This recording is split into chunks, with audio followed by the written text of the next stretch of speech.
Well, I'm here in front of Hitsville, USA, here in Detroit, Michigan, Motown Museum, where Berry Gordy had 90 #1 hits directly from this building. And you're talking about the Jackson 5s, Diana Ross and Supremes, and everybody else that goes along with it. Come on in, we'll check it out. Motown was founded by former boxer and automobile worker, as well as songwriter Berry Gordy in 1959. That's when the start of Motown happened. Berry Gordy's friend, Smokey Robinson, urged him to open Motown Records.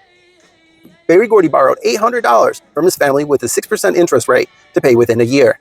He wrote, produced, and sang many of the Motown record hits, starting with the first hit being Mr. Postman in 1960. Motown reflected and inspired social change. Artists like Stevie Wonder, Marvin Gaye, Martha and the Vandellas, Gladys Knight and the Pimps, Smokey Robinson and the Miracles, The Temptation, Diana Ross and the Supremes, The Four, Tops, and Jackson 5, among others. We don't think about the social circumstances that molded these records. Motown music was able to cross racial lines. However, early on, records did not display black people, and sometimes displayed white people on black music.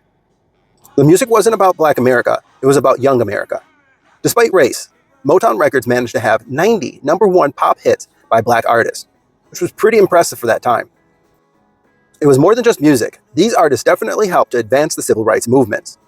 Martin Luther King "I Have a Dream" speech was actually debuted here in Detroit for the first time on June 23, 1963.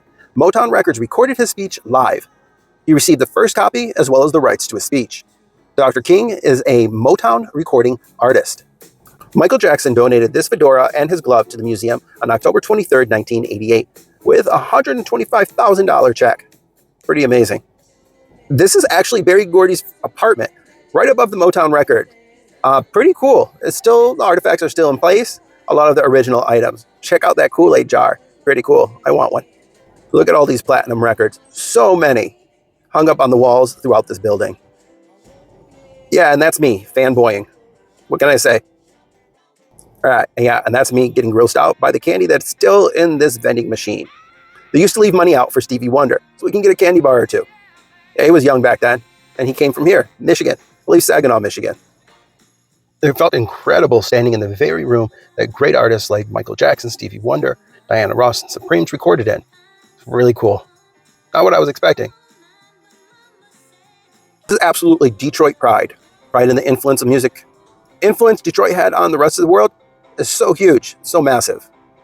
It's incredible. Like me. Throughout history, Motown music has lasted over 60 years. Motown music is beloved by many of us. If you're ever in the city of Detroit, stop by the Motown Museum.